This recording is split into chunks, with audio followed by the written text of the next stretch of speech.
There's this weight of, am I doing a good job as a mother? Am I doing a good job as a wife? But also, am I being responsible and beholden to myself to make myself happy and to bring myself joy, and to not silence and subdue all of these inner dreams and desires for other people's benefit.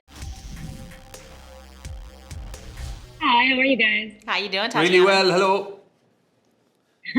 I'm doing great. I am loving Big Door Prize so far, and especially this family unit with some problems surfacing that we have together. So are you both the kind of actors that like to go over backstory beforehand and really discuss your characters, or do you like to explore in the moment, like on the day? At the beginning of it, we didn't get a chance to shoot a pilot or anything. And actually, Chris and I first time meeting was via Zoom for the chemistry read. So our first work day, we were taking our wedding photos for the set, right?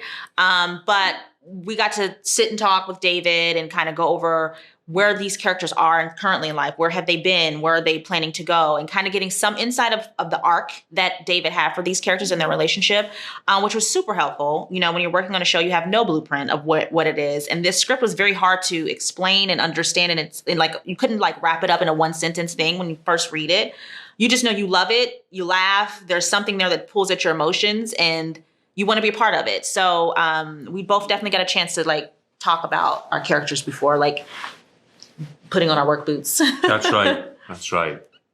I guess my character's got a bit of an international backstory. So we worked on that a little bit and then worked on the ins and outs of our marriage. High school sweethearts. Yes. And then try and play as much as you can or as much as you're allowed on set is always fun. And Chris, with such a wife and daughter, I think no one would want to trade their life.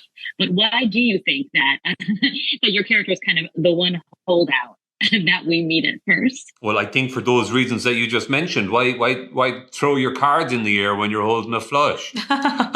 So I think he is perturbed by everybody else changing their lives so easily. And I think it occurs to him, it's probably the first time he's realized that somebody could just pull the rug from under him so quickly. And that probably leaves him feeling a little untethered and whatnot. There's a little fear of missing out as everybody else is indulging in these potentials that they've been given. And so that's where we find him, mostly confused. Gabrielle, when we meet the mayor, I think that we can tell maybe why Cass's card would be so appealing to her. Can you talk about that relationship with her mother? Yeah, for sure. I feel like, you meet Izzy and it's like, whoa, what an energy. She demands to be seen and heard. So I feel like Cass grew in her shadow. Like she grew up feeling the need to dim her light. And I feel like we find her in an area of her life where she realizes that she's done that her whole life and she doesn't want to have this repetitive behavior with her own child and like making her feel insecure in any kind of way or feeling like she failed her in any kind of way. So there's this weight of, am I doing a good job as a mother? Am I doing a good job as a wife? But also, am I being responsible and beholden to myself to make myself happy and to bring myself joy, and to not silence and subdue all of these inner dreams and desires for other people's benefit. And I think that relationship with Izzy and Cass is very one-sided in a way. And it's time for Cass, she feels, to no longer stay in the darkness and step out into the light. And I think the card is really like that light bulb that goes off for her. Well, thank you both so much.